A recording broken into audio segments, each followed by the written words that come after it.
AITA for getting a restraining order against my ex-girlfriend and then enforcing it, causing her problems.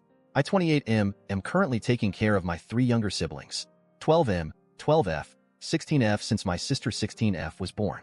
Our parents are nowhere to be found. I don't know if they are in the same state or even in America at the moment, dead or alive, and I don't really care. I don't know what happened, but when my first sibling was born, everything was passed on to me, and the same with my other siblings as soon as they were born as well. Long story short, and to give a basic description, I am mom and dad to my siblings. I have taken care of them all of their lives. They know I'm their brother but sometimes slip up and call me dad. Our home became completely toxic, and when I turned 18 I moved out into a small 2-bedroom apartment and took my siblings with me. I worked myself to the bone with taking care of my siblings, working in school. It took me longer than I would like to admit, but I finished school and got a good job. I eventually saved up enough and bought a house for me and my siblings 4 years ago. I took the legal steps after I got my house, and my siblings are now legally in my custody.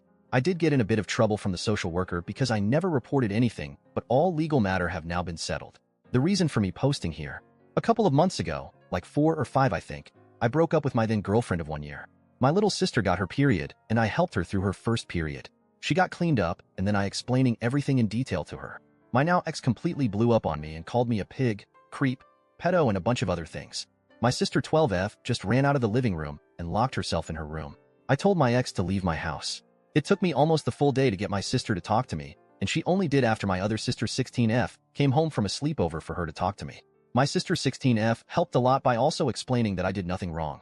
She even told my sister 12F that I helped her through her first period and that she is lucky because she now has 2 people to help her. Me and her, 16F. My ex did come back to my house, but I told her we were done and kicked her out again.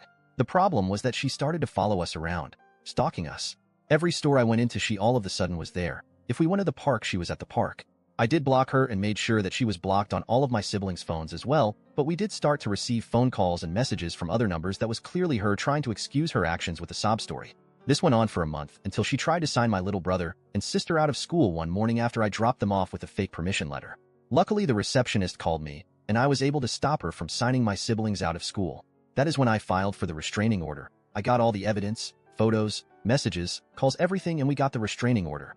Me or my siblings running into her at places dropped considerably. She has violated the restraining order a couple of times since then, and when I went to the police they told me they couldn't do much as it can't be proven that she is doing it deliberately, and when we run into her she doesn't stop us, she just continues on her way or leave wherever we are at. I don't know how she knows where we are all the time, but I have seen her multiple times, even when I change my schedule for when I do things. Change the stores where I buy groceries, shopping, everything. Recently the house next to mine got put on the market for rent, and just who want to rent it. I noticed her showing up to the house with a real estate agent to look at the house. She came up to me with a smile and said, "I guess we will be neighbors from now on." I went into the house and showed the real estate agent the restraining order and then called the police. This time they took me seriously and my ex was arrested.